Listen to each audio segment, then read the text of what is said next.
Yochanan Chapter 5. After this, there was a Judean festival, and Yeshua went up to Jerusalem.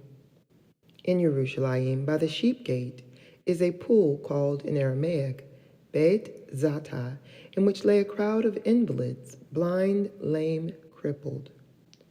One man was there who had been ill for 38 years. Yeshua, seeing this man and knowing that he had been there a long time, said to him, "Do you want to be healed?"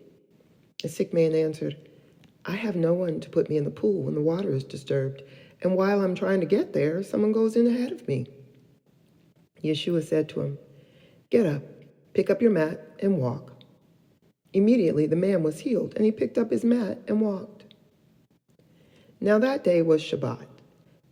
So the Judeans said to the man who had been healed, "It's Shabbat. It's against Torah for you to carry your mat." But he answered them, "The man who healed me, he's the one who told me, 'Pick up your mat and walk.'" They asked him, "Who is the man who told you to pick it up and walk?"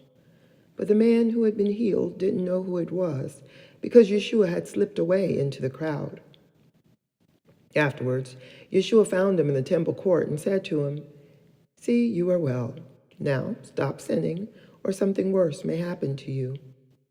The man went off and told the Judeans it was Yeshua who had healed him. And on account of this, the Judeans began harassing Yeshua because he did these things on Shabbat.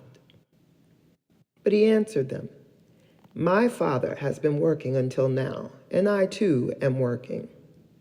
This answer made the Judeans all the more intent on killing him. Not only was he breaking Shabbat, but also by saying that God was his own Father, he was claiming equality with God. Therefore, Yeshua said this to them, "Yes, indeed, I tell you that the Son cannot do anything on his own, but only what he sees the Father doing. Whatever the Father does, the Son does too. For the Father loves the Son and shows him everything he does, and he will show him even greater things than these, so that you will be amazed. Just as the Father raises the dead and makes them alive, so too the Son makes alive anyone he wants. The Father does not judge anyone, but has entrusted all judgment to the Son, so that all may honor the Son as they honor the Father. Whoever fails to honor the Son is not honoring the Father who sent him. Yes, indeed, I tell you that whoever hears what I am saying and trusts the one who sent me has eternal life. That is, he will not come up for judgment, but has already crossed over from death to life.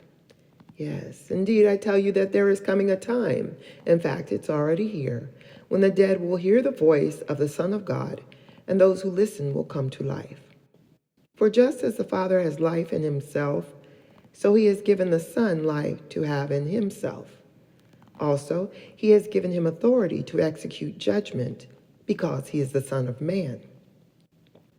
Don't be surprised at this, because the time is coming when all who are in the grave will hear his voice and come out. Those who have done good to a resurrection of life, and those who have done evil to a resurrection of judgment. I can't do a thing on my own. As I hear, I judge, and my judgment is right, because I don't seek my own desire, but the desire of the one who sent me.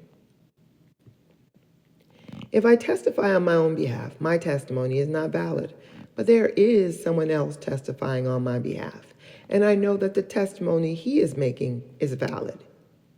You have sent to Yochanan, and he has testified to the truth. Not that I collect human testimony, rather I say these things so that you might be saved. He was a lamp burning and shining, and for a little while you were willing to bask in his light. But I have a testimony that is greater than Yochanan's. For the things the Father has given me to do, the very things I am doing now, testify on my behalf that the Father has sent me. In addition, the Father who sent me has himself testified on my behalf. But you have never heard his voice or seen his shape. Moreover, his word does not stay in you, because you don't trust the one he sent. You keep examining the Tanakh because you think that in it you have eternal life. Those very scriptures bear witness to me, but you won't come to me in order to have life. I don't collect praise from men, but I do know you people. I know that you have no love for God in you. I have come in my Father's name, and you don't accept me. If someone else comes in his own name, him you will accept. How can you trust? You're busy collecting praise from each other instead of seeking praise from God only. But don't think that it is I who will be your accuser before the Father. Do you know who will accuse you? Moshe, the very one you have counted on. For if you really believed Moshe, you would believe me, because it was about me that he wrote. But if you don't believe what he wrote, how are you going to believe what I say?